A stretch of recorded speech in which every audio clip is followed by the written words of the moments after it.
Hey guys, welcome to Devbhoomi career point. आशा करता हूँ आप सभी लोग स्वस्थ होंगे, काफ़ी अच्छी आपकी स्टडी चल रही होगी। जैसा कि मैंने आपसे प्रॉमिस किया था, जल्द ही परीक्षा वाणी का महाकुंभ शुरू होगा और फाइनली वो डे आज आ ही गया। परीक्षा वाणी रिकैप सीरीज यहाँ पे शुरू होने जा रही है आपके लिए, और ये बहुत ही ज़्यादा महत्वपूर्ण, बहुत ही ज़्यादा बेनिफिशियल सीरीज है। यूके प्रारंभिक परीक्षा हो या UK triple SC group C का जनरल पेपर हो, जहाँ पर 40 मार्क्स की उत्तराखंड जीके पूछी जाती है, उसके लिए बहुत ही बेनिफिशियल अब ये पूरा कोर्स होने वाला है परीक्षा वाणी वाला। देखिए, मैं हमेशा बोलता हूँ आपको, परीक्षा वाणी जो पुस्तक है ये बेसिक जो बिगनर्स हैं उनके लिए भी महत्वपूर्ण है, और यहाँ से लगभग क्वेश्चन बनते हैं 20 से 25। ठीक है, 40 क्वेश्चन जो उत्तराखंड के बनते हैं ना, इसमें से 20 से 25 क्वेश्चन परीक्षा वाणी से डायरेक्टली बनते हैं। और परीक्षा वाणी से अगर आपका एक भी क्वेश्चन गलत होता है तो मान के चलिए आप सिलेक्शन से काफ़ी दूर हो जाते हैं, क्योंकि बचे हुए जो 15-20 क्वेश्चन हैं वो करंट अफेयर प्लस उत्तराखंड के वरियस जीके बुक्स से बनते हैं, और जो सिलेक्शन को डिसाइड करते हैं। अगर कंपटीशन यहाँ पे आपका कम हो गया परीक्षा वाणी में, तो फिर वहाँ पे तो आप सिलेक्शन को भूल ही जाइए। ठीक है, तो इसलिए परीक्षा वाणी पुस्तक बहुत ज़्यादा महत्वपूर्ण है। जो नए लोग आज पहली बार वीडियोस को देख रहे हैं, इस वीडियो को देख रहे हैं, उन लोगों को रिकमेंड करूँगा आप अपनी बेसिक तैयारी परीक्षा वाणी से ही शुरू कीजिए, क्योंकि परीक्षा वाणी बिगनर्स के लिए एक महत्वपूर्ण किताब है, जिसमें आप उत्तराखंड के बारे में पहले जानते हैं, उसके बाद धीरे धीरे आगे बढ़ते हैं। और उत्तराखंड के जो वरियस बुक्स हैं, उत्तराखंड का इतिहास है, उत्तराखंड का भूगोल है, उत्तराखंड की इकोनॉमी है, उत्तराखंड का कल्चर है, आर्ट एंड कल्चर, वो फिर बात की बात है। यहाँ पर आपको की पॉइंट दिए जाते हैं इस बुक में। ये एक हिसाब से कंपाइल की हुई की पॉइंट पे आधारित बुक है पूरी परीक्षा वाणी, इसलिए इसका रिवीजन काफ़ी आवश्यक हो जाता है। ठीक है, तो आज हम परीक्षा वाणी में पहला चैप्टर शुरू करेंगे। पहले चैप्टर में आज हम देखेंगे उत्तराखंड राज्य का राजनीतिक एवं प्रशासनिक ढांचा पूरा हम देखेंगे। राजनीतिक एवं प्रशासनिक ढांचे को पढ़ने से पूर्व मैं आप सभी को बताना चाहता हूँ, देखिए जो ये सीरीज है, इस सीरीज के बाद हम आपको इस सीरीज से संबंधित टेस्ट सीरीज अपनी वेबसाइट पे भी देंगे, ताकि आप पूरी सीरीज को कंप्लीट करें। टॉपिक को कंप्लीट करने के बाद डायरेक्टली हमारी वेबसाइट himanwant.uk.com पर जाकर टेस्ट लगा सकें, और देखेंगे वहाँ पर कि आप कितना स्कोर करते हैं। ठीक है, तो टेस्ट सीरीज को भी आपने फॉलो करना है इस टॉपिक के बाद, महत्वपूर्ण है ये। ओके, तो चलिए शुरू करते हैं। उत्तराखंड का आज परीक्षा वाणी का महाकुंभ शुरू हो गया है। ज्ञान के गोते अगर लगाना चाहते हैं तो वीडियो को आपने पूरा देखना है, वीडियो को स्किप ना करें। सिलेक्शन चाहिए तो आपको आज समय खर्च करना होगा किताबों के साथ, तभी वो समय आपको आउटपुट देगा आपका सिलेक्शन। ओके, तो पहला चैप्टर शुरू करने से पहले थोड़ा उत्तराखंड राज्य का राजनीतिक एवं जो प्रशासनिक इतिहास है उसको जानना आवश्यक है। तो राजनीतिक और प्रशासनिक इतिहास हमारा कब से शुरू होता है? जब उत्तराखंड में ब्रिटिशर्स आते हैं। तो ब्रिटिशर्स के आने के बाद ही उत्तराखंड राज्य में हमारा जो राजनीतिक और प्रशासनिक इतिहास है वो शुरू होता है। ठीक है, तो आप सभी को पता है दोस्तों, ब्रिटिशर्स या कुमाऊं कमिश्नरी का सबसे पहले गठन होता है 1815 में। कुमाऊं कमिश्नरी या कुमाऊं जनपद जो पहले था वो एक इंडिविजुअल कमिश्नरी नहीं होती, वो कमिश्नरी ऑफ फर्रुखाबाद के अधीन होती है। ठीक है, तो पहला हमारा जनपद कौन सा था उत्तराखंड राज्य में? अगर क्वेश्चन बनता है तो हमारा पहला जनपद था कुमाऊं जनपद। और कुमाऊं में जो पहली कमिश्नरी स्थापित होती है अंडर फर्रुखाबाद कमिश्नरी, या कुमाऊं जनपद का जो पहला कमिश्नर बनता है वो कौन बनता है? ई गार्डनर, यानी कि एडवर्ड गार्डनर इसका नाम था। ठीक है, एडवर्ड गार्डनर। तो एडवर्ड गार्डनर को कमिश्नर बना दिया जाता है, लेकिन 2-4 महीने के बाद इसका ट्रांसफ़र हम कर देते हैं काठमांडू में। काठमांडू इसको भेज दिया जाता है एज अ ब्रिटिश यहाँ पे राजनीतिक एजेंट के रूप में ये चले जाता है काठमांडू दरबार में, क्योंकि संगोली संधि, संगोली ट्रीटी जो होती है ना, उसमें ये बातें होती हैं कि ट्रीटी में ये बोला जाता है कि राजनीति का आप दरबारी रखोगे हमारे यहाँ पे एक अंग्रेज़, और साथ ही गोरखाओं को आप इंग्लिश सेना में भर्ती करोगे, ब्रिटिश सेना में। तो ये कुछ बातें होती हैं। अभी हम राजनीतिक प्रशासनिक ढांचा पढ़ रहे हैं तो ज़्यादा हम डिस्कस नहीं करेंगे इस पर, सीधे हम पॉइंट टू पॉइंट आएंगे। तो सबसे पहले प्रशासनिक इतिहास की शुरुआत उत्तराखंड में होती है 1815 में, जब कुमाऊं जनपद की स्थापना होती है और पहला कमिश्नर बनता है ई गार्डनर। इसके बाद हम सीधे आगे बढ़ते हैं दोस्तों।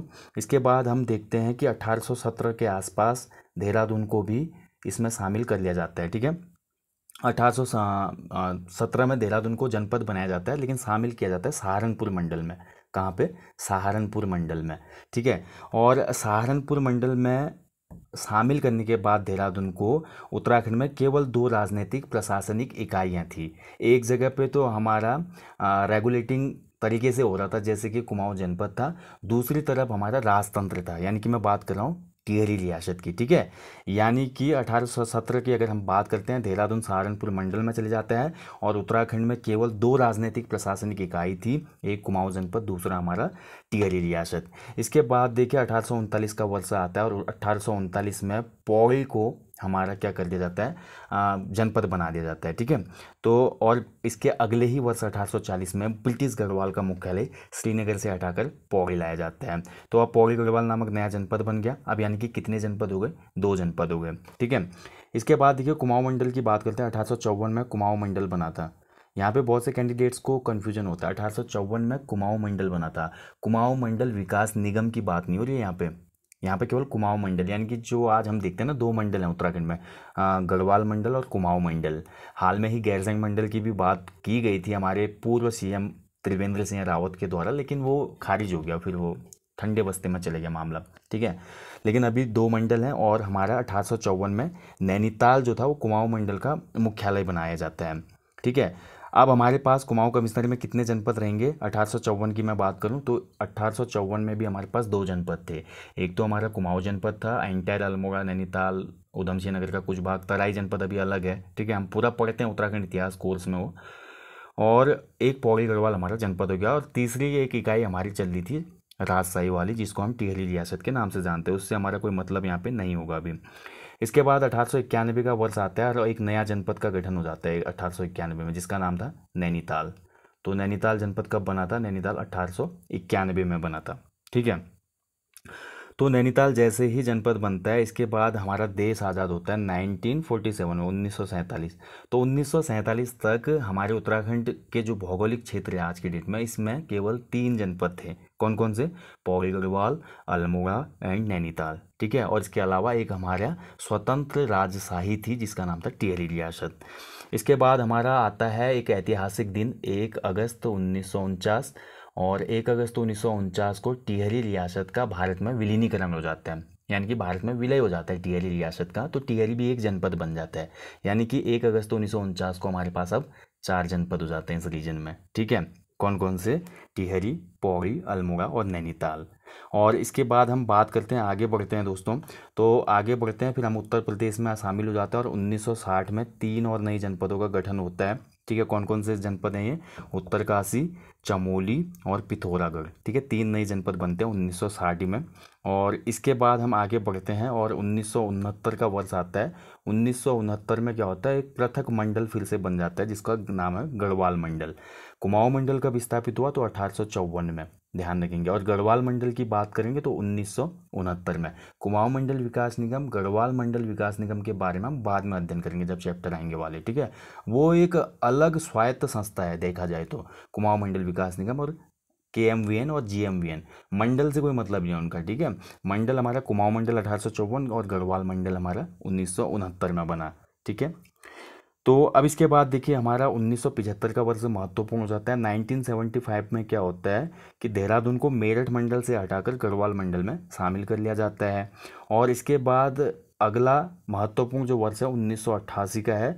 1988 में हरिद्वार जनपद गठित होता है और राज्य गठन के बाद हरिद्वार को सहारनपुर मंडल से निकालकर हमारा गढ़वाल मंडल में शामिल कर लिया जाता है, ठीक है। इसके बाद जो अगला वर्ष है, राज्य आंदोलन चरम पे था और 1997 का जो वर्ष था, उस समय भी हम उत्तर प्रदेश का ही भाग थे। और 1997 में क्या हुआ दोस्तों, इससे पहले 1995 की बात करते हैं तो उधम सिंह नगर, 1995 में हमारा उधम सिंह नगर एक पृथक जिला बना जिसको पूर्व में तराई जनपद के नाम से जाना जाता था।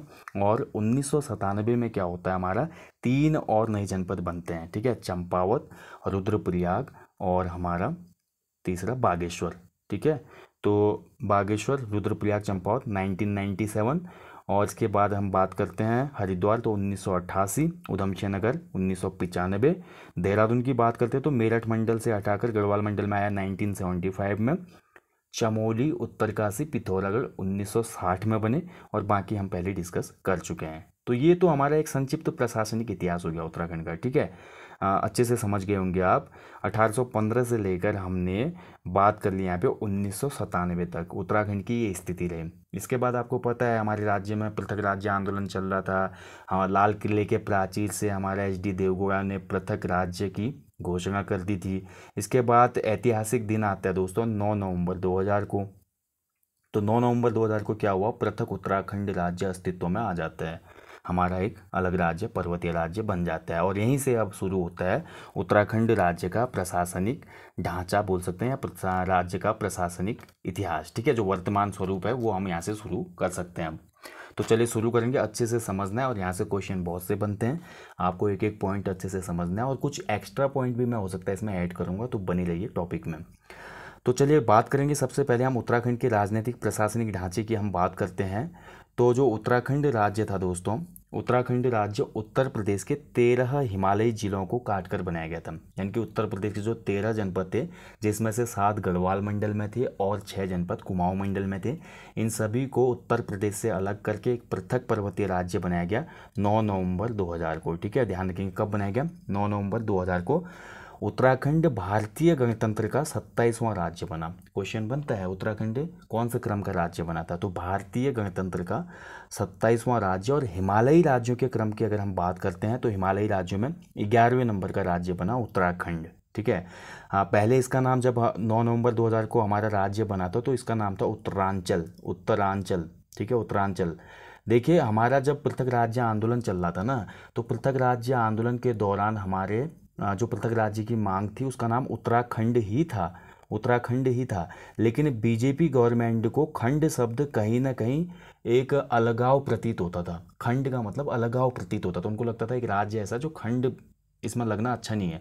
इसलिए बीजेपी गवर्नमेंट, क्योंकि 9 नवंबर 2000 को जब हमारा राज्य बना था उस समय केंद्र सरकार में एनडीए की सरकार थी, नेशनल डेमोक्रेटिक अलायंस, यानी कि राष्ट्रीय जनतांत्रिक गठबंधन था, बीजेपी सरकार थी। तो बीजेपी सरकार ने उत्तराखंड की जगह इस राज्य को, नए राज्य को नाम दिया उत्तरांचल। लेकिन हमारे जितने भी पृथक राज्य आंदोलनकारी थे वो पूर्व से ही चाहते थे कि हमारे राज्य का नाम उत्तराखंड हो। इसलिए फाइनली क्या होता है, कांग्रेस गवर्नमेंट जो हमारी एनडी तिवारी की सरकार थी उस टाइम पे 1 जनवरी 2007 से हमारे राज्य का नाम उत्तराखंड हो गया।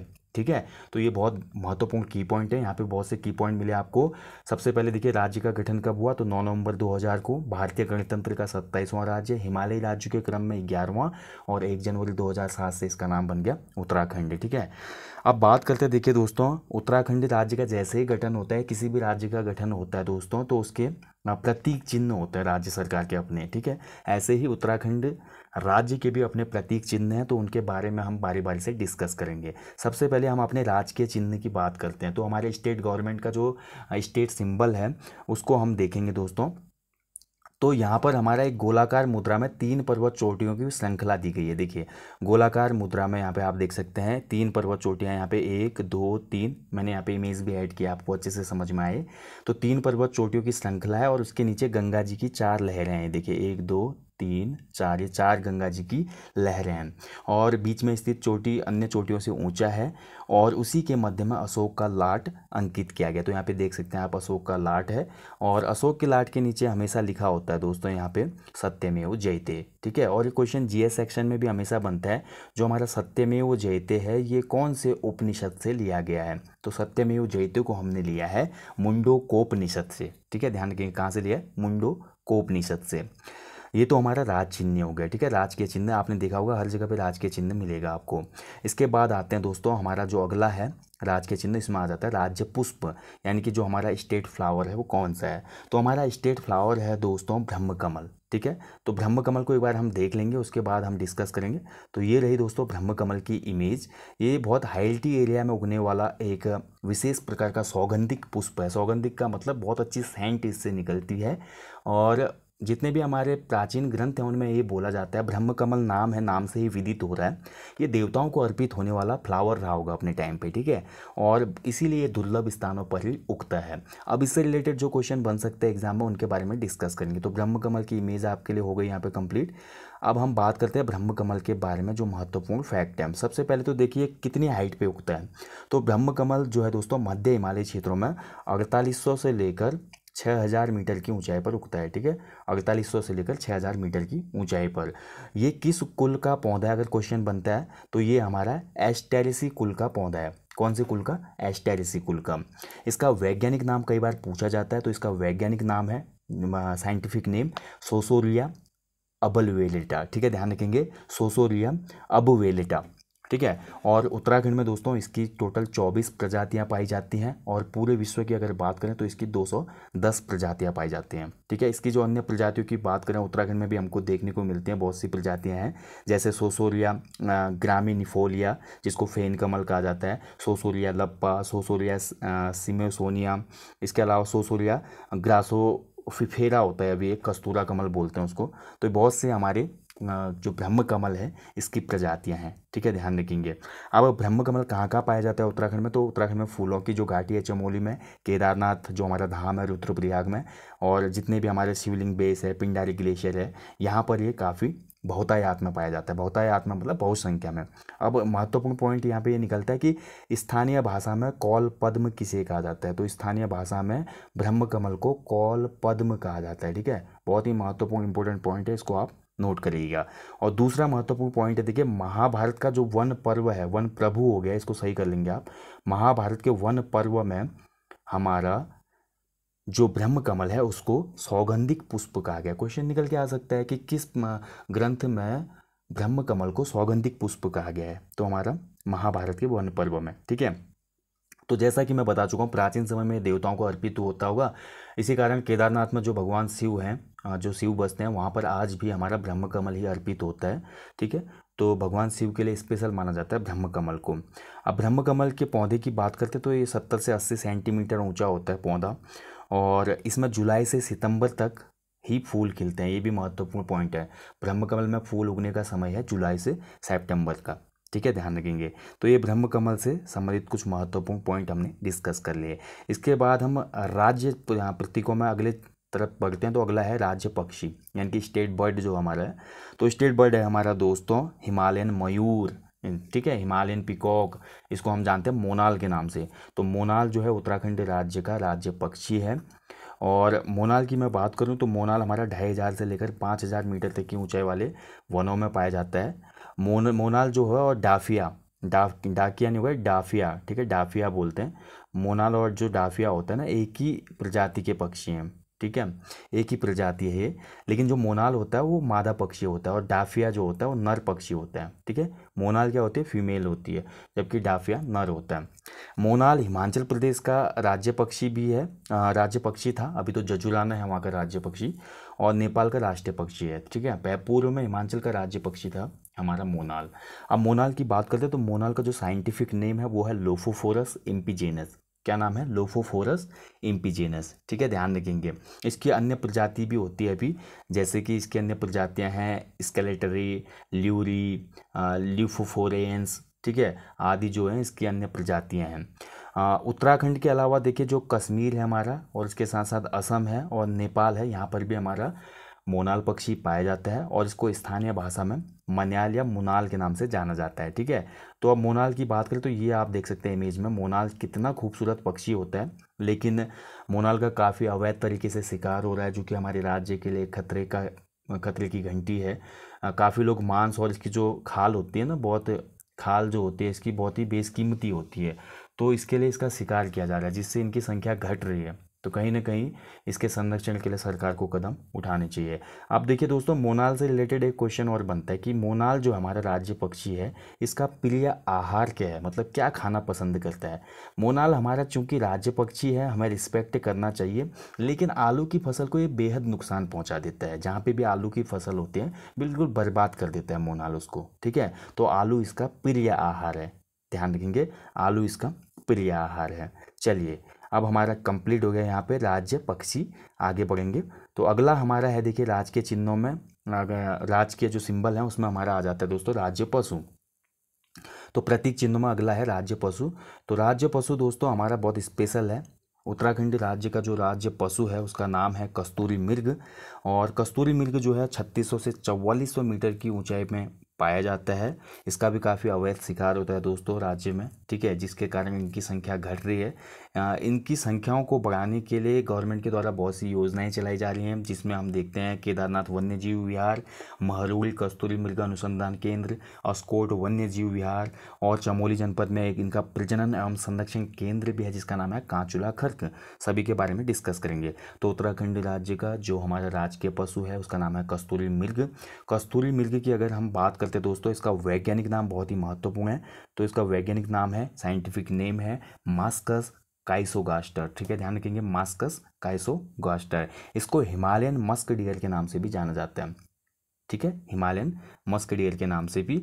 और ध्यान रखेंगे उत्तराखंड में कस्तूरी मृग की लगभग 4 प्रजातियां पाई जाती हैं, ठीक है, कितनी प्रजातियां? 4 प्रजातियां। ये भी महत्वपूर्ण पॉइंट है, क्वेश्चन बन सकता है एग्जाम में, उत्तराखंड में कस्तूरी मृग की कितनी प्रजातियां पाई जाती हैं? तो 4 प्रजातियां पाई जाती हैं। देखिए कस्तूरी मृग की बात करते हैं तो कस्तूरी मृग पहले मैं आपको दिखा दूं, फिर हम डिस्कस करेंगे इसके बारे में। तो ये होता है कस्तूरी मृग, ठीक है। और कस्तूरी मृग जो हमारा है राज्य पशु, इसमें आपने पढ़ा होगा कि कस्तूरी नामक एक दुर्लभ रासायनिक पदार्थ पाया जाता है जो कि हार्मोनल पदार्थ होता है।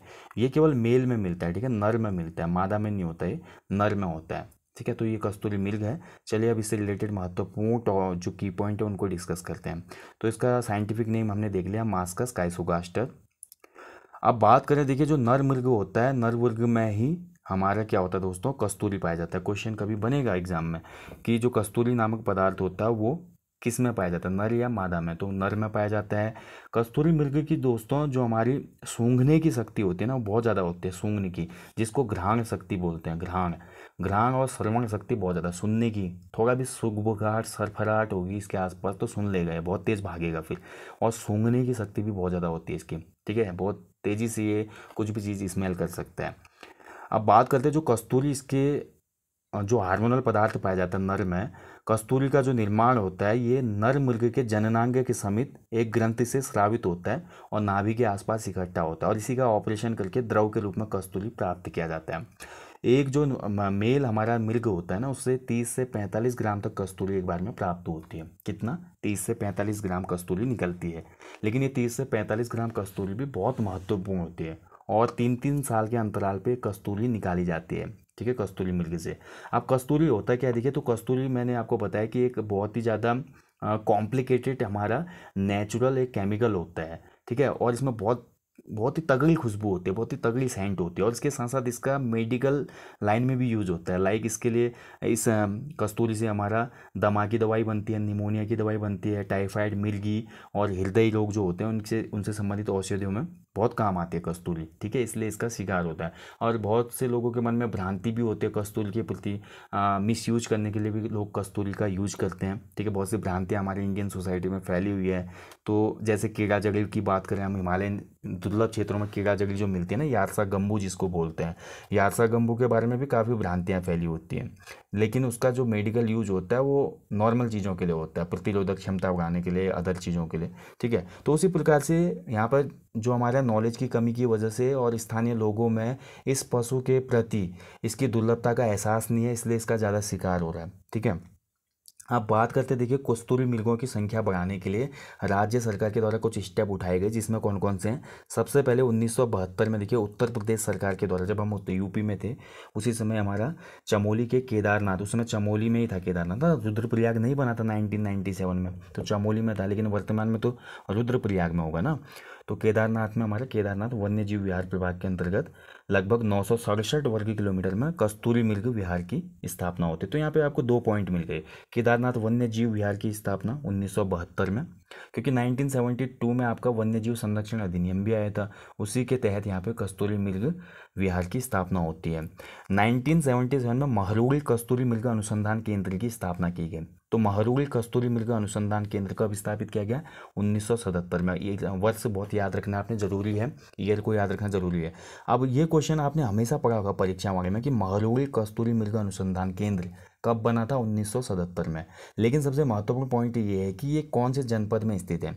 तो महरुल जो हमारा मृग अनुसंधान केंद्र है, जैसा कि आप देख सकते हो इमेज में, तो ये लोकेटेड है दोस्तों बागेश्वर में, ठीक है। Musk deer research centre Mahrul Bageshwar, तो बागेश्वर में है। ऑफिशियल बोर्ड आप देख सकते हैं।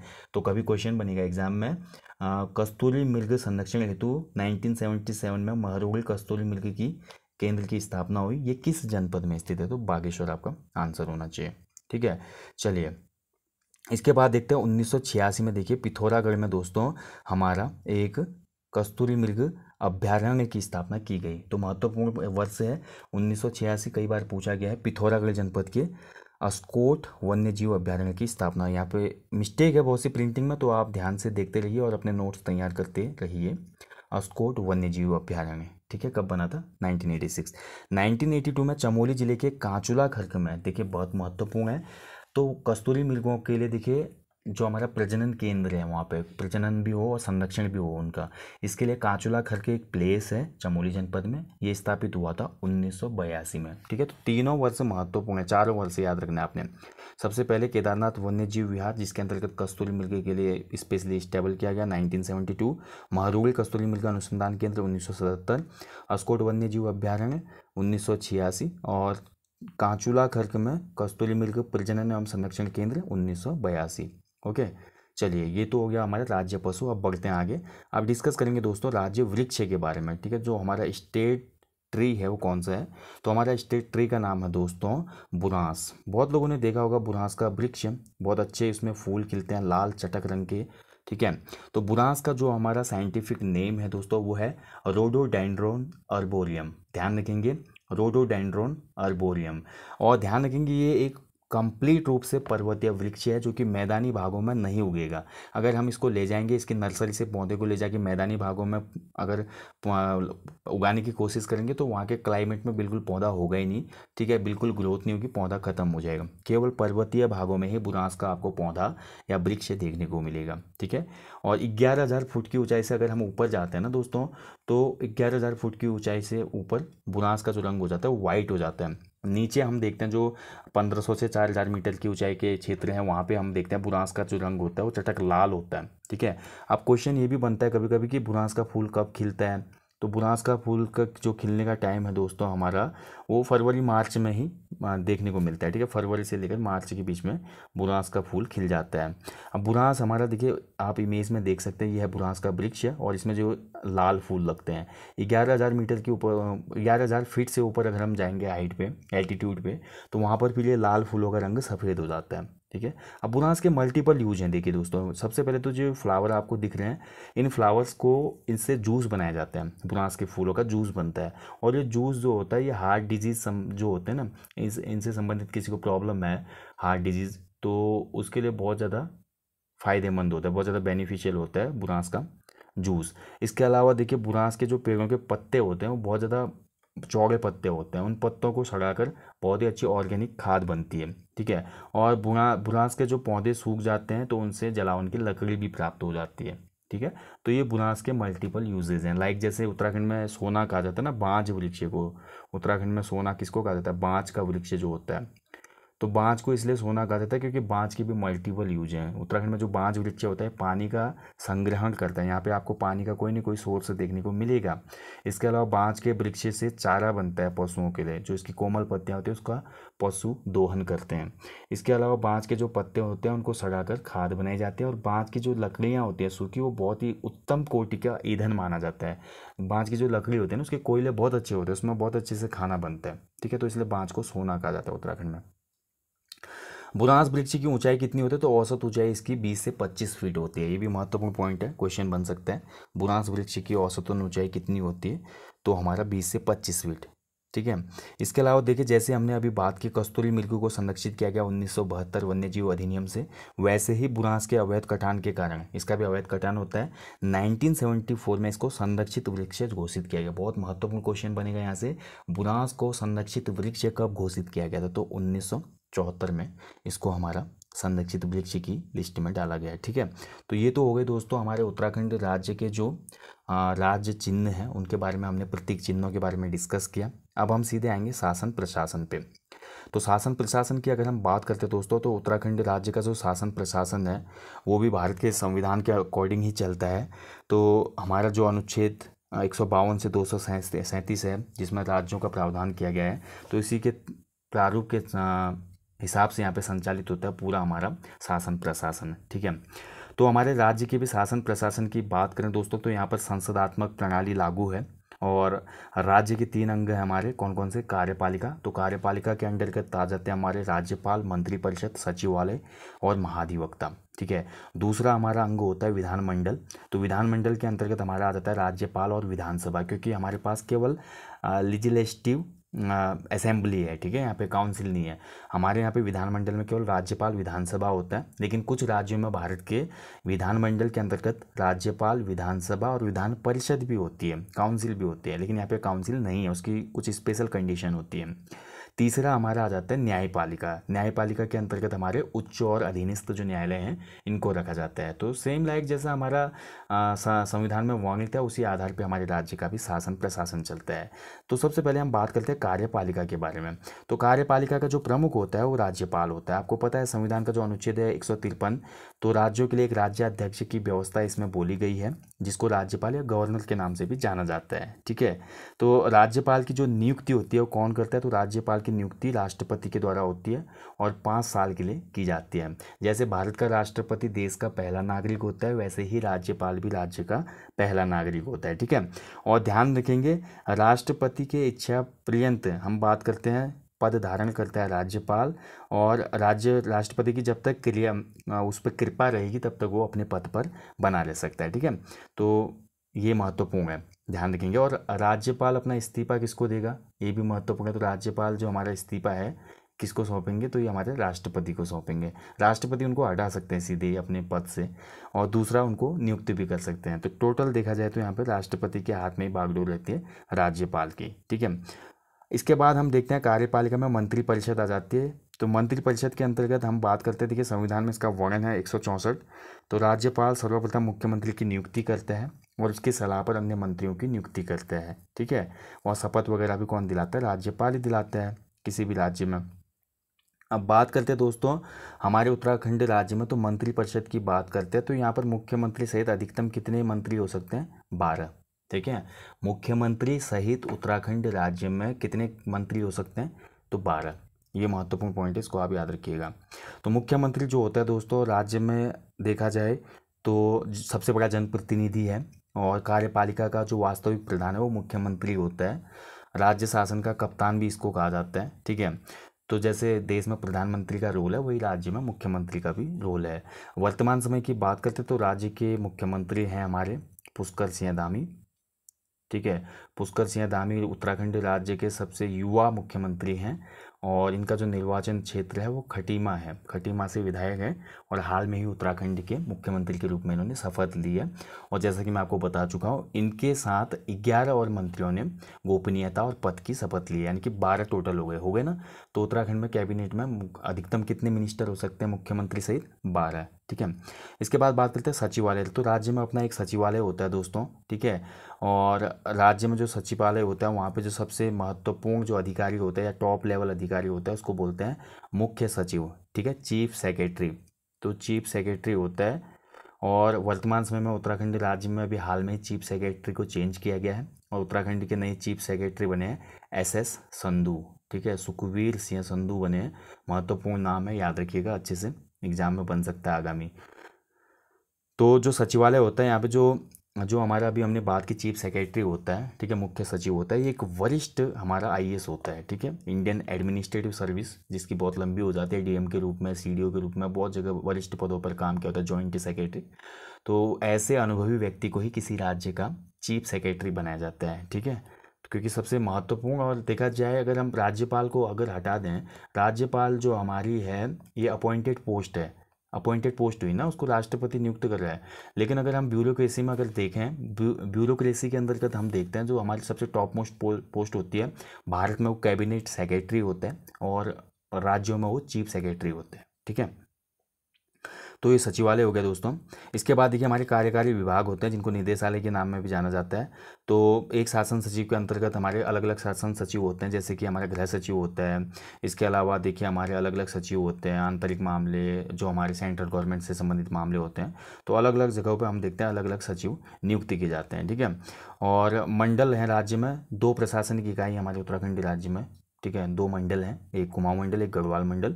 और हर मंडल में हम देखते हैं कि जो जनपद है उन जनपदों का जो सबसे वरिष्ठ अधिकारी होता है, टॉप मोस्ट अधिकारी होता है, वो आईएएस रैंक का डीएम होता है। राज्य में कुल 13 जिले हैं, तो 13 हमको जिला मजिस्ट्रेट भी मिलते हैं, जिला अधिकारी मिलते हैं। ठीक है, कहीं कहीं पे हमको जॉइंट डीएम भी देखने को मिलते हैं बड़े जनपदों में, जैसे हरिद्वार वगैरह हो गया। हरिद्वार में हम देखते हैं रुड़की में हमारे जॉइंट मजिस्ट्रेट अलग से बैठते हैं। तो बड़े जो जनपद हैं वहाँ पे ऐसा देखने को मिलता है अमूमन। ठीक है, उसके बाद देखिए हम बात करते हैं उत्तराखंड में, तो हमारे ज़िले से नीचे की जो प्रशासनिक इकाई है वो हमारी तहसीलें होती हैं। वर्तमान समय की बात करते हैं तो उत्तराखंड राज्य में टोटल 110 तहसीलें हैं। ठीक है, यहाँ पे 100 हैं, इसको सही कर लीजिएगा, 110 तहसीलें हैं। ठीक है, और उसी के साथ हम बात करते हैं दोस्तों उत्तराखंड राज्य में जो हमारे ब्लॉक होते हैं ये हमारा विकास खंड कहलाता है। और राज्य में अगर बात करें तो वर्तमान समय में टोटल 95 ब्लॉक हैं। ठीक है, और इसके अलावा देखिए हमारा अनुच्छेद 165 के अनुसार राज्य में महाधिवक्ता की नियुक्ति कौन करता है? गवर्नर करते हैं। महाधिवक्ता की हम बात करें तो एडवोकेट जनरल इसको कहा जाता है। ठीक है, और एडवोकेट जनरल के लिए बनने के लिए कुछ हमारे टर्म एंड कंडीशन होते हैं, कुछ क्राइटेरिया होते हैं। तो भारत के नागरिक होने के साथ साथ 10 वर्षों का एक्सपीरियंस होना चाहिए जुडिशियरी में, और 10 वर्षों से उच्च न्यायालय में अधिवक्ता का काम भी किया होना चाहिए। ठीक है, तब जाके उस व्यक्ति को एडवोकेट जनरल बनाया जाता है। और भारत में अगर इसी तर्ज में हम ऊपर लेवल पे जाते हैं तो भारत में सबसे बड़ा जो होता है वो महाधिवक्ता होता है, अटॉर्नी जनरल जिसको कहा जाता है। ठीक है, राज्य के जो पहले महाधिवक्ता थे वो थे मेहरबान सिंह नेगी।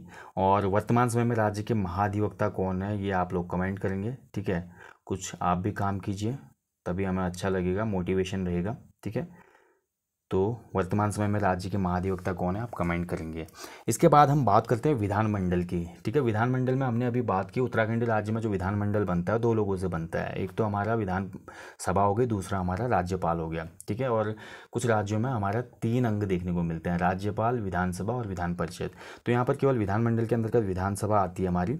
तो राज्यपाल के बारे में हम पढ़ चुके हैं, राज्यपाल मुख्य अधिकारी होता है। देखा जाए राज्य में जितने प्रशासनिक कार्य होते हैं, जो भी डिसीजन, जो भी पॉलिसीज़ बनती हैं, जो हमारी विधानसभा में जो भी नियम कानून पारित होते हैं, उनमें फाइनल जब तक सिग्नेचर राज्यपाल नहीं करेगा तब तक वो कानून नहीं बन सकता। सेम लाइक भारत के संबंध में संसद में हमारा लोकसभा राज्यसभा में कोई भी बिल पारित होता है, अगर उस पर राष्ट्रपति के साइन नहीं होंगे तो वो हमारा कानून नहीं बनता।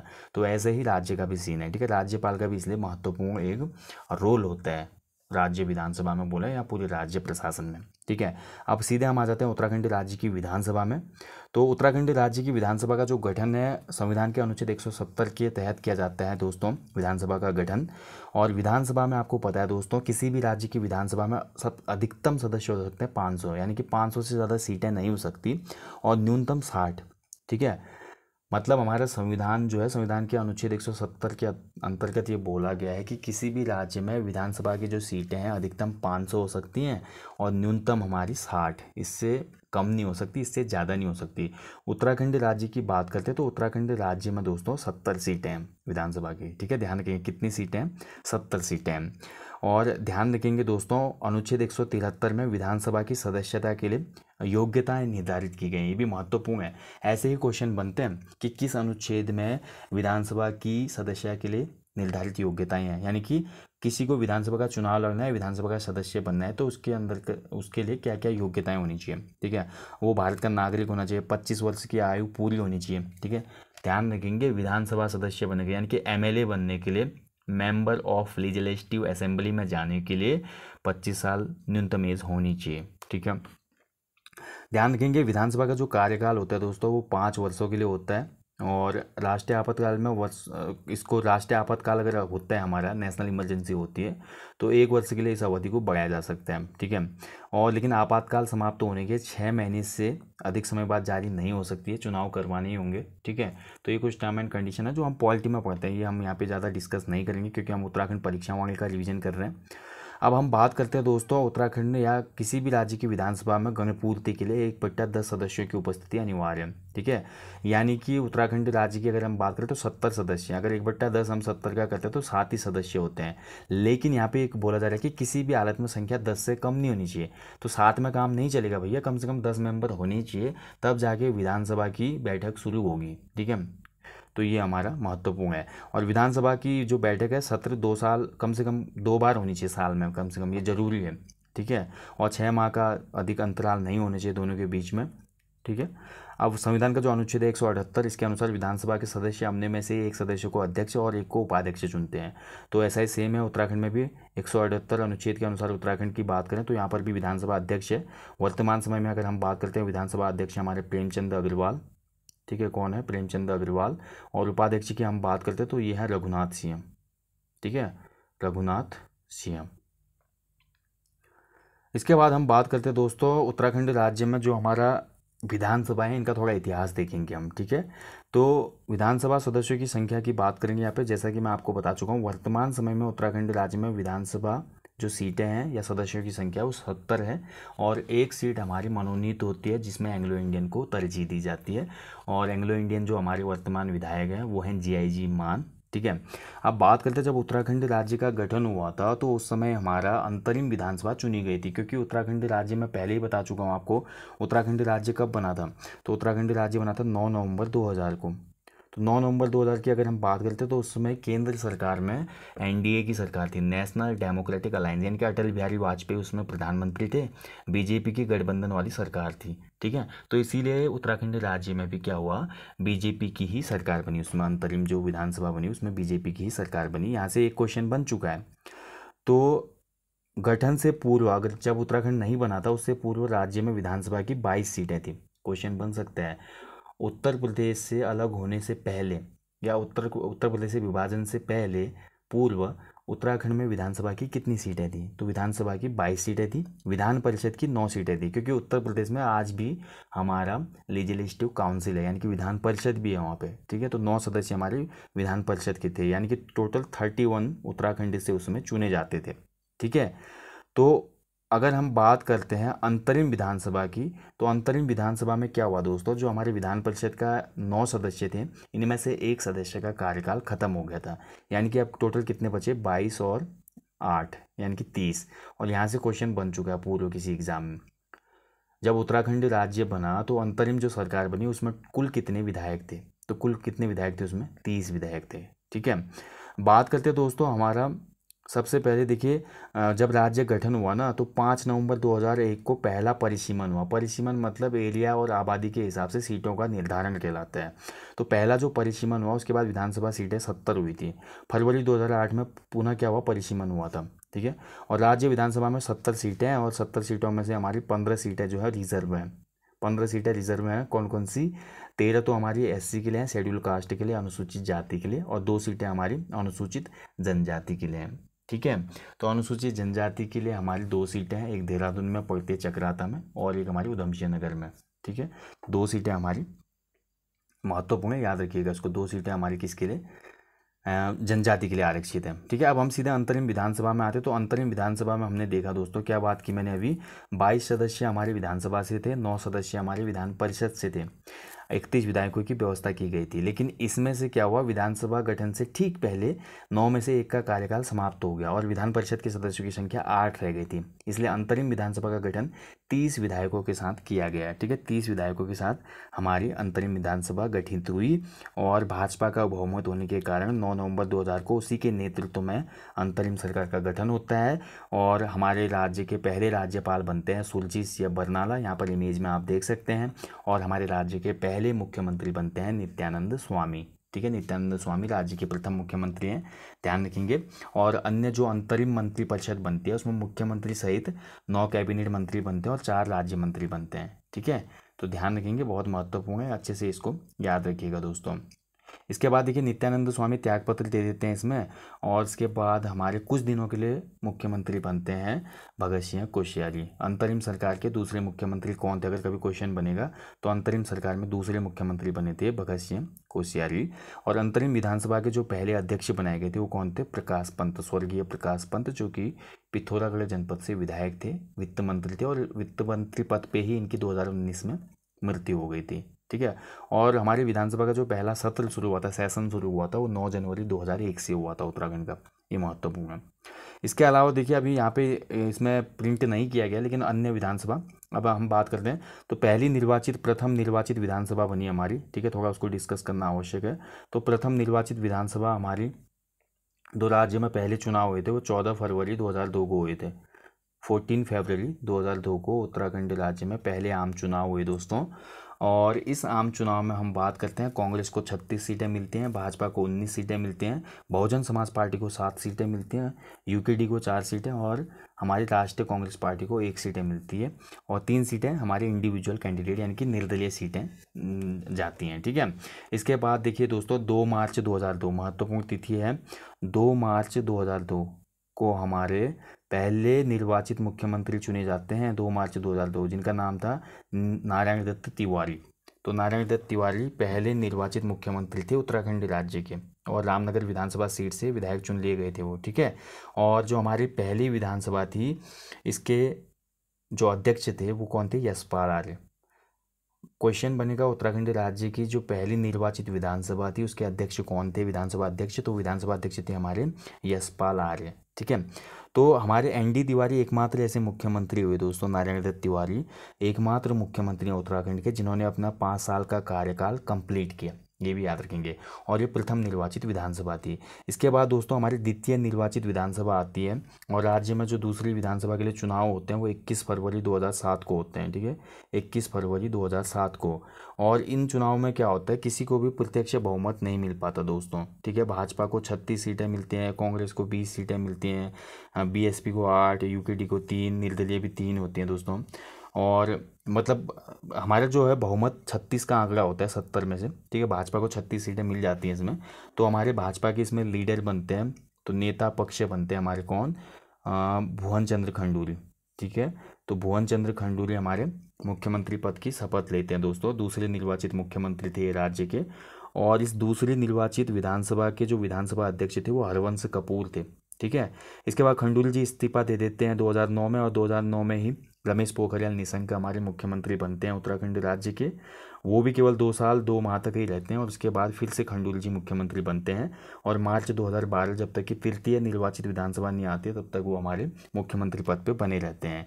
इसके बाद हमारे तीसरे जो निर्वाचित विधानसभा है, इसके जो चुनाव होते हैं दोस्तों, इसका जो चुनाव होता है जनवरी 2012 में होता है वो।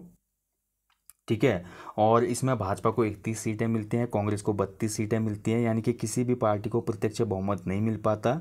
लेकिन यहाँ पर गठबंधन के द्वारा कांग्रेस क्या करती है, सरकार बना लेती है। और कांग्रेस के जो हमारे विधायक दल के नेता बनते हैं वो बनते हैं हमारे कौन? राज्य में फिर से हमको एक नया मुख्यमंत्री देखने को मिलता है जिसका नाम था हमारा विजय बहुगुणा। ठीक है, तो विजय बहुगुणा हमारे सीएम बनते हैं यहाँ पे, विजय बहुगुणा। अब विजय बहुगुणा हमारे सीएम तो बनते हैं दोस्तों। ये हमारी बात हो रही है तृतीय निर्वाचित विधानसभा के बारे में 2012 में। लेकिन अगले ही साल 2013 में एक बहुत बड़ी ट्रेजेडी होती है उत्तराखंड राज्य के इतिहास में, बोले या भारत के इतिहास में, केदारनाथ आपदा, जिसके कारण बहुत से सवालों के घेरे में आते हैं हमारे विजय बहुगुणा जी और अपने मंत्री पद से इस्तीफा दे देते हैं। और फिर इसके बाद हमारे मुख्यमंत्री पद पे बनते हैं हरीश रावत। ठीक है, तो हरीश रावत जी यहाँ पे मुख्यमंत्री बनते हैं अगले। तो यहाँ पे तृतीय विधानसभा चलती है। इसके बाद हरीश रावत भी काफ़ी कंट्रोवर्सी में रहते हैं। आपने देखा होगा हरीश रावत जी का यहाँ पे स्टिंग संबंधी और उसके साथ साथ जो हमारी पहली बार उत्तराखंड में इमरजेंसी लगती है इन्हीं के टाइम पे लगती है। उत्तराखंड में पहली बार राष्ट्रपति शासन लागू होता है दोस्तों। ठीक है, तो एक हिसाब से देखा जाए तो राज्य इतिहास में इसको काला दिन ही माना जाता है जब किसी राज्य में सरकार के विफल होने के बाद राष्ट्रपति शासन लगता है। तो 27 मार्च 2016 उत्तराखंड राज्य में राष्ट्रपति शासन लगता है। ठीक है, और इसके बाद हमारे चौथी जो चतुर्थ विधानसभा है उस पर चुनाव होते हैं। चतुर्थ विधानसभा के चुनाव होते हैं 15 फरवरी 2017। चतुर्थ विधानसभा दोस्तों उत्तराखंड राज्य के इतिहास में एक ऐसी विधानसभा चुनाव थे जिसमें पहली बार किसी पार्टी ने प्रचंड बहुमत हासिल किया। बीजेपी को 57 सीटें मिलती हैं, कांग्रेस को महज 11 सीटें मिलती हैं इसमें दोस्तों, और 2 सीटें निर्दलीय के खाते में जाती हैं और अन्य पार्टियां तो खाता ही नहीं खोल पाती इसमें। यूकेडी, बीएसपी, एसपी, अन्य जो भी लोकल पार्टियां वो इसमें खाता ही नहीं खोल पाती। ठीक है, तो ये चीज़ें हैं दोस्तों। इसके बाद अभी चतुर्थ विधानसभा चल रही है वर्तमान समय में और चतुर्थ विधानसभा में विधानसभा अध्यक्ष चुने जाते हैं प्रेमचंद अग्रवाल और उपाध्यक्ष हैं रघुनाथ सिंह। नेता प्रतिपक्ष चुनी जाते हैं इंदिरा हृदय जिनका हाल में ही निधन हो गया है। ठीक है, तो इंदिरा हृदय का निधन हो गया है। नेता प्रतिपक्ष, देखिए नेता प्रतिपक्ष जो होता है ना, अपोजिशन लीडर, जो अगली पार्टी होती है। रूलिंग पार्टी के अलावा ये देखा जाता है कि जो पार्टी ने सबसे ज़्यादा कैंडिडेट प्राप्त किया, यानी कि सबसे ज़्यादा विधायक हैं जिसके पास, तो सबसे बड़ा दल जो होता है जीतने वाली पार्टी का दूसरा जो सबसे बड़ा दल होता है उसका एक लीडर बनाया जाता है, नेता प्रतिपक्ष, और उसको भी जो हमारी सरकार में कैबिनेट मंत्री होते हैं उन्हीं के समान सभी सुविधाएं दी जाती हैं। ठीक है, तो इंदिरा गांधी का हाल में निधन हो गया और कांग्रेस ने अपना अभी नया जो नेता प्रतिपक्ष है वो डिसाइड नहीं किया है। चतुर्थ विधानसभा की बात करते हैं, इसमें जो हमारे मनोनीत विधानसभा जो हमारे विधायक थे वो थे जीआईजी मान, और चतुर्थ विधानसभा में जो हमारी महिलाएं निर्वाचित हुई टोटल वो 7 हुई। ठीक है, जिस समय चुनाव हुए उस समय के आंकड़ों की बात हो रही है यहाँ पे। अब हम बात करते हैं इसके बाद चतुर्थ विधानसभा में मुख्यमंत्री बने हमारे त्रिवेंद्र सिंह रावत। त्रिवेंद्र सिंह रावत हमारे मुख्यमंत्री बनते हैं चतुर्थ विधानसभा में, लेकिन हाल में ही उन्होंने इस्तीफा दिया और उसके बाद हमारे उत्तराखंड राज्य के नेक्स्ट सीएम बने तीरथ सिंह रावत, लेकिन इन्होंने भी कुछ नहीं संवैधानिक कारणों की वजह से इस्तीफा दे दिया। तीरथ सिंह रावत जी उत्तराखंड राज्य के एकमात्र ऐसे मुख्यमंत्री हैं जिनका कार्यकाल सबसे कम रहा। वैसे हम देखें तो रूल वाइज हम देखते हैं तो हरीश रावत भी इसका आंसर होगा, क्योंकि हरीश रावत जी का कार्यकाल 1 दिन के लिए था, लेकिन राष्ट्रपति शासन के मध्य वो चीज़ें चली तो उसको हम यहाँ पे दरकिनार करते हुए तीरथ सिंह रावत जी का ही कार्यकाल सबसे छोटा मानेंगे। ठीक है, क्योंकि हरीश रावत तो फिर बन जाते हैं ना, तो एक हिसाब से देखा जाए कंटिन्यू चल रहा है वो। तो इसके बाद अभी वर्तमान समय की बात करते हैं तो चतुर्थ विधानसभा में जो वर्तमान हमारे मुख्यमंत्री हैं वो हैं पुष्कर सिंह धामी, ध्यान रखेंगे दोस्तों। ठीक है, बाकी हमारी समितियां होती हैं, तो कि उत्तराखंड राज्य या किसी भी विधानसभा में हम बात करें, जो हमारी विधानसभा होते हैं उनके पास अलग अलग समितियाँ होते हैं, जिसमें हमारी होती है प्रत्यायोजित विधि निर्माण समिति, आश्वासन समिति, लोक लेखा समिति, निगम समिति, विशेषाधिकार समिति, याचिका समिति। ये सभी हमारी किसके विधानसभा के ही एक हिसाब से तैयार की गई समितियां होती हैं। ठीक है, ध्यान रखेंगे, बहुत महत्वपूर्ण है, सभी याद रखेंगे। आवास समिति भी इसमें एक है, आवास। ठीक है, नॉट आवाज, दिस इज आवास समिति। नेता विरोधी दल मैं आपको बता चुका हूँ। राज्य विधानसभा में द्वितीय सबसे बड़ी पार्टी जो कि सरकार में सम्मिलित ना हो तो इसी का जो विरोधी दल का नेता होता है उसको कैबिनेट मंत्री स्तर की सुविधाएं मिलती हैं। ठीक है, सभी चीज़ें मिलती हैं। सचिवालय की हम बात कर चुके हैं। सचिवालय मेन प्रशासनिक एक हिसाब से स्तंभ होता है किसी भी राज्य का, जहाँ से सभी चीज़ें जो जियो वगैरह होते हैं, शासनादेश होते हैं, सभी गवर्नमेंट की स्कीम पॉलिसी सभी चीज़ें यहीं पे तैयार होती हैं। और यहाँ पर जो सबसे बड़ा पोस्ट में बैठे रहते हैं उनको बोलते हैं chief secretary of the state. ठीक है, मुख्य सचिव। वर्तमान में है सुखविंदर सिंह संधू। संसद की अगर बात करते हैं उत्तराखंड राज्य की, तो संसद में हमारा प्रतिनिधित्व है दोस्तों। लोकसभा की उत्तराखंड राज्य में 5 सीटें हैं, क्योंकि हमारा जो परिसीमन हुआ है ना, परिसीमन के हिसाब से देखिए हमारी 70 सीटें हैं, तो प्रत्येक लोकसभा सीट में हमारी 14 विधानसभा सीटों को रखा गया है, यानी कि 14 पंचे 70 हो गया, और हमारी 5 लोकसभा की सीटें हो गई। ठीक है, तो 5 कौन कौन सी सीटें हैं हमारी, तो टिहरी, पौड़ी, हरिद्वार, और इसके अलावा अल्मोड़ा, और एक सीट इसमें और रहेगी। ठीक है, अल्मोड़ा, पौड़ी, टिहरी, नैनीताल और हरिद्वार। ठीक है, नैनीताल मिस हो गया था। तो ये 5 सीटें हमारी लोकसभा की, और राज्यसभा की 3 सीटें यहाँ से निर्वाचित होती हैं। ठीक है, तो राज्यसभा की 3, और लोकसभा की हम बात करते हैं ना, तो लोकसभा की 1 सीट रिजर्व है। ठीक है, अल्मोड़ा की सीट ये शेड्यूल कास्ट के लिए रिजर्व है। तो सही संसद में प्रतिनिधित्व हो गया हमारे उत्तराखंड राज्य की। ठीक है, और ध्यान रखेंगे संसद में जो प्रतिनिधित्व है, लोकसभा सीटें का निर्धारण कौन से परिसीमन में हुआ था, तो 2008 के परिसीमन में हुआ था। ठीक है, यानी कि जो 14 सीटों की मैं बात कर रहा हूँ ना, 14 सीटों पर 1 लोकसभा सीट है, 14 विधानसभा सीटों पर 1 लोकसभा सीट है, और ये परिसीमन 2008 में हुआ था। ठीक है, किसके टाइम पे, भुवन चंद्र खंडूरी जी के टाइम पे। चलिए बढ़ते हैं, और ध्यान रखेंगे भुवन चंद्र खंडूरी जी के टाइम पर ही ना महिलाओं का जो आरक्षण था ना, वो 33% से बढ़ाकर 50% कर दिया गया था पंचायती चुनाव में। ये हम पंचायती राज वाले टॉपिक में पढ़ेंगे बाद में। ठीक है, तो इसके लिए आप इंतज़ार कीजिएगा अभी। तो 2 अंग तो हमने पढ़ लिए भैया। ठीक है, राज्य विधानसभा और राज्य कार्यपालिका, और तीसरा जो अंग हम देख रहे थे राज्य प्रशासन का वो है न्यायपालिका। तो न्यायपालिका में देखिए हमारा जो होता है एक हाईकोर्ट होता है राज्य में, और दूसरा हमारे अधीनस्थ न्यायालय होते हैं। हर जनपद में अधीनस्थ न्यायालय और उससे निचले स्तर पर भी हमको देखने को मिलते हैं। ठीक है, तो हम अपने हाईकोर्ट की बात करते हैं तो संविधान के अनुच्छेद 214 में ये बोला गया कि प्रत्येक राज्य के लिए एक उच्च न्यायालय होगा, और उत्तराखंड राज्य का जो उच्च न्यायालय है नैनीताल में स्थित है, और 9 नवंबर 2000 को इसकी स्थापना की गई थी। ध्यान रखेंगे। ठीक है, कहाँ पे स्थित है, नैनीताल में स्थित है। और ये भी ध्यान रखेंगे दोस्तों, जो हमारा उच्च न्यायालय है नैनीताल का, ये 100 वर्ष से अधिक पुराना है, और इस उच्च न्यायालय जिसमें ये उच्च न्यायालय है ना, इसका जो निर्माण करवाया था वो किसने करवाया था, सर सेंटोनी मैकडोनाल्ड ने। ठीक है, किसने करवाया था, सेंटोनी मैकडोनाल्ड ने। पूछा जा चुका है ये। ठीक है, ध्यान रखेंगे। और यहाँ पर जो हमारा राज्यपाल भवन है, ठीक है, वो भी बहुत महत्वपूर्ण है। उसके बारे में किसी अन्य टॉपिक में चर्चा करेंगे, अभी हम केवल उच्च न्यायालय की बात कर रहे हैं। अब बात करते हैं दोस्तों, ध्यान रखेंगे अनुच्छेद जो हमारे 127 है, इसके अंतर्गत उच्च न्यायालय को राज्य के अन्य न्यायालयों को अधीक्षण का पूरा अधिकार देता है। और वर्तमान समय में राज्य उच्च न्यायालय में न्यायाधीशों की स्वीकृत पदों की संख्या कितनी है? तो ये 8, पुराना डेटा है, ये 11 है। ठीक है, वर्तमान समय में राज्य उच्च न्यायालय में न्यायाधीशों की संख्या है 11। ठीक है, कितनी है? 11।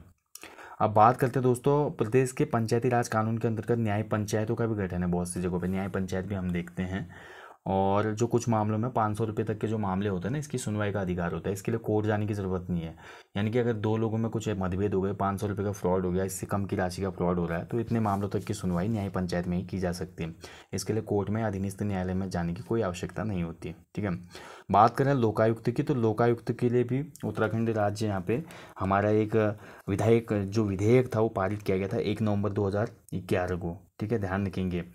तो इसमें क्या होता है, लोकायुक्त में क्या होता है दोस्तों, भ्रष्टाचार और कदाचार संबंधी जो शिकायतें होती हैं ना, इन पे अंकुश लगाने के लिए इसकी नियुक्ति की जाती है। और लोकायुक्त की हम बात करते हैं तो इसके अंतर्गत मुख्यमंत्री सहित जितने भी मंत्रीगण होते हैं, विधायक होते हैं, आईएएस होते हैं, सभी को जांच के दायरे में लाया जाता है इसमें। ठीक है, ध्यान रखेंगे। और लोकायुक्त की यहाँ पे 3 विंग होती हैं, अन्वेषण शाखा, अभियोजन शाखा और न्यायिक शाखा। तो इन 3 विंगों के अंतर्गत यहाँ पे काम किया जाता है। ठीक है, तो ये हमारा है उत्तराखंड राज्य का टोटल हमने देख लिया, शासन प्रशासन कैसे रन करता है। अब हम यहाँ पे बात करेंगे उत्तराखंड राज्य के जो दूरस्थ गांव हैं और जो नगर हैं, वहाँ पर हमारी जो लोकल गवर्नेंस जिसको हम बोलते हैं, स्थानीय स्वशासन, तो उसके अंतर्गत जो हमारा पंचायती राज प्रणाली है, इसको हम डिस्कस करेंगे पार्ट 2 में। ठीक है, तो उत्तराखंड पंचायती राज को मैं इस तरह से आपको पढ़ाऊंगा कि आप उत्तराखंड पंचायती राज से संबंधित कोई भी क्वेश्चन आगे एग्जामों में गलत नहीं करेंगे। उत्तराखंड सरकार की जो ऑफिशियल नियमावली जारी हुई थी 2016 की, उत्तराखंड राज्य पंचायती अधिनियम, जो हमने खुद क्रिएट किया था 2016 में, उसको डिस्कस करेंगे नेक्स्ट टॉपिक में। उसके बाद 2019 में संशोधन भी हुआ था, उसके बारे में भी डिस्कस होगा। ठीक है, तो मिलेंगे आपको जल्दी नेक्स्ट पार्ट में। यहाँ पर हमने आज देखा उत्तराखंड राज्य का जो प्रशासनिक ढांचा है, राजनीतिक ढांचा है, उसको हमने शॉर्ट टर्म में यहाँ पे जो की पॉइंट है मेन उनको लेते हुए आगे बढ़े हम। ठीक है, ऐसे ही परीक्षा वाले के जो अन्य चैप्टर हैं उनको करते रहेंगे। और इसके बाद देखिए दोस्तों, आपको जैसे ही चैप्टर पूरा होगा ना, तो चैप्टर पूरा होने के बाद आपको टेस्ट सीरीज़ दे दी जाएगी वेबसाइट पे। ठीक है, मैं वेबसाइट पे टेस्ट सीरीज़ दूंगा hemowantuk.com पर। अभी जो दूसरा पार्ट होगा पंचायती राज वाला, उसके बाद टेस्ट सीरीज दी जाएगी आपको कंप्लीट इस चैप्टर की। और इसके साथ साथ टेस्ट सीरीज को यूट्यूब पर भी दिया जाएगा। कब? जब आपके एग्जाम की डेट अनाउंस हो जाएगी, तब हम क्विक रिवीजन करेंगे केवल टेस्ट का। ठीक है, उस समय हम चैप्टर नहीं पढ़ेंगे। तो मिलते हैं आपको जल्दी पार्ट 2 में। ये आज का टॉपिक कैसा लगा आपको बताइएगा ज़रूर। क्या आप और कुछ इसमें एक्स्ट्रा एडिशनल इन्फॉर्मेशन चाहते हैं, या आपको टॉपिक अच्छा लगा, या कोई आपके डाउट है, क्वेरी है, या कोई कंप्लेन है, ज़रूर कमेंट बॉक्स में कमेंट कीजिएगा। So thank you for watching guys, अपना ध्यान रखें, मिलते हैं जल्दी नेक्स्ट पार्ट में। टेक केयर, बाय बाय, जय हिंद, जय उत्तराखंड।